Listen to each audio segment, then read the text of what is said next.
Tokenization for real-world assets.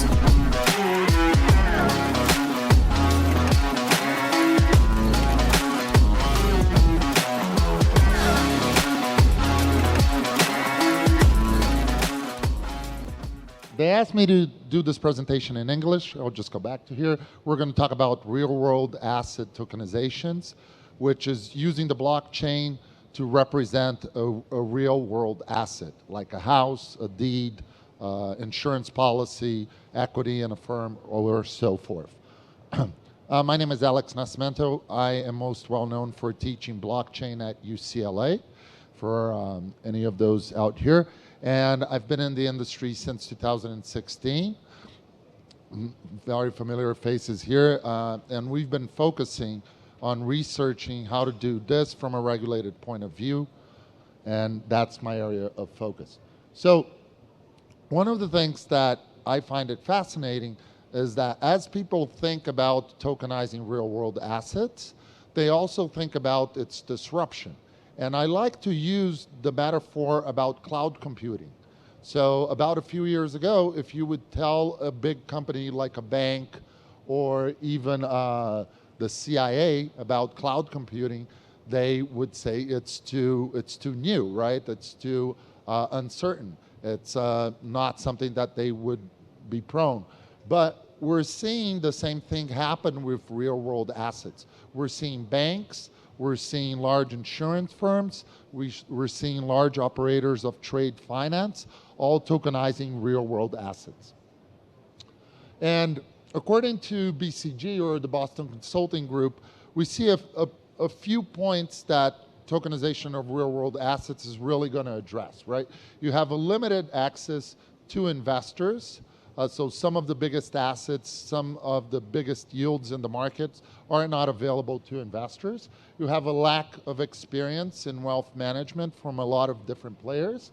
You have assets that are restricted to a select group of clients, so like high-end art or collectible cars, and you have regulatory challenges, which we're going to cover in a panel here. So here are some of the numbers that we've been seeing that real-world tokenization moved from 30 billion to 150 billion, right? And although this liquidity is not huge, the market is getting a lot of attention. So on other researches that we've been following at the university, we see that by 2030, Citibank assumes that we're going to see about $4 to $5 trillion in tokenized real-world assets. And trade finance alone, for those of you who follow what's happening in China, we're going to see something around $1 trillion. For those of you not familiar with what's happening, I would highly suggest to take a look at the One Belt, One Road initiative, or short for OBOR. It's a network of more than 60 countries, all operating real-world assets on a blockchain, utilizing digital currencies or digital assets for payments and transactions. So we foresee that we're going to see four major areas being tokenized. Debt, which particularly the firm I work for here in Sao Paulo does a lot of debt finance, and tokenizing those is our specialty. Real estate, we're going to see about $1.5 trillion. Private equity and venture capital, as well as other securities. And one of the interesting things that people might think about is, as a Brazilian, how do you get access to buy Apple stock or to buy other securities of, let's say, Uber or other firms out there? Continuing the research that we're seeing, we also see that some other areas of research point out to even more money being tokenized, or more value. We're seeing numbers around $16 trillion, which is 3 times what the other research showed. But that's because we're including in those products that not essentially are financial products, such as policies or pensions or alternative investments. You also see a lot of home equity potentially being tokenized, and fleets of automobiles. We're seeing that the number of assets that can be tokenized, it's really endless, including patents. Some of the people that can come up, we're here in the Brazilian iGaming Summit, maybe you come up with a game and you can patent that game and tokenize it.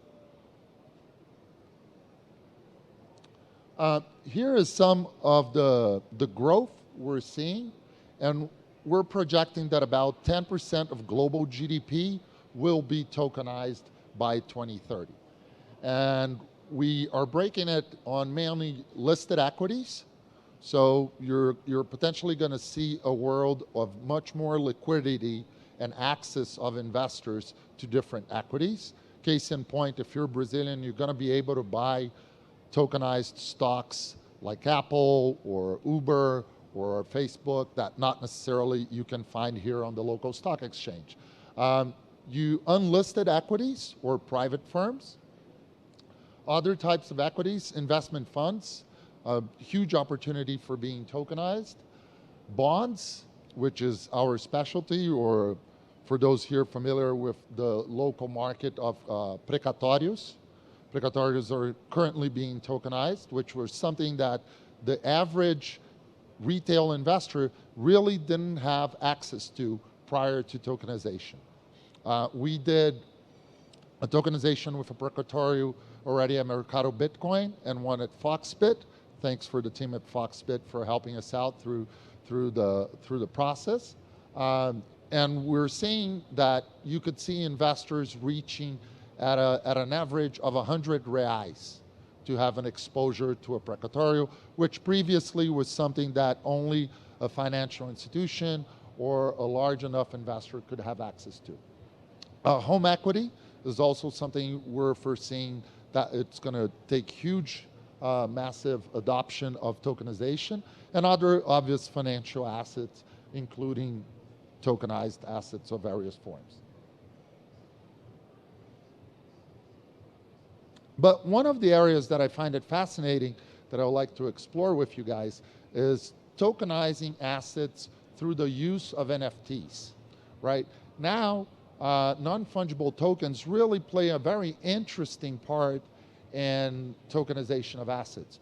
Because, for example, you could tokenize a house or an apartment. Because it's a unique asset, you can use a non-fungible token to represent the ownership of that asset.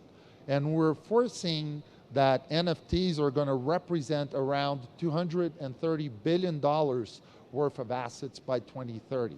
And in the next 8 years, we're going to see a robust growth of about 33% compounded annually.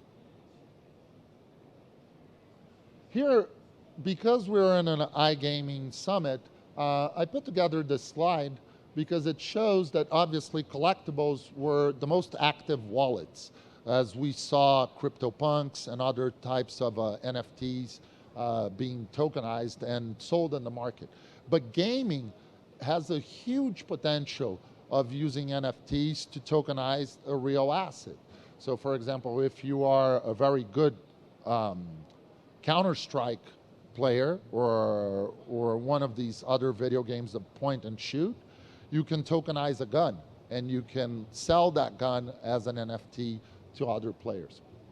But we're seeing metaverses very shy today, but with a huge potential, right? And utilities, NFTs that can represent the utilities such as a ticket to a soccer game or a concert ticket or even music.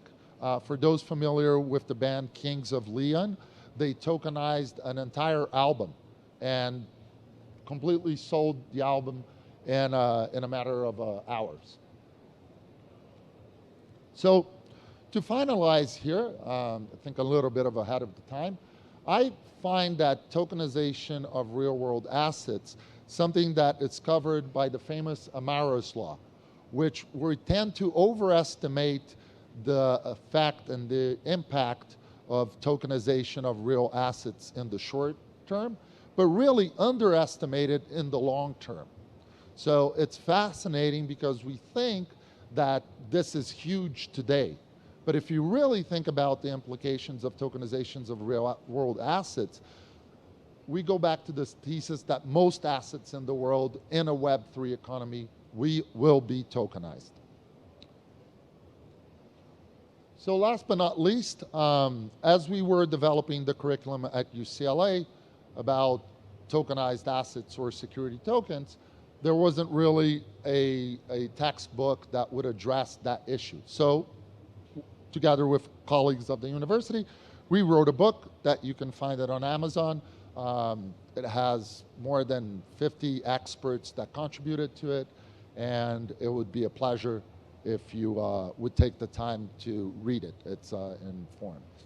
And I would like to thank you. Here is my email. You can find me also on LinkedIn or on Instagram.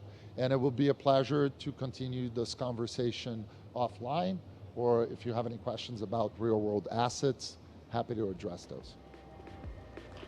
Thank you.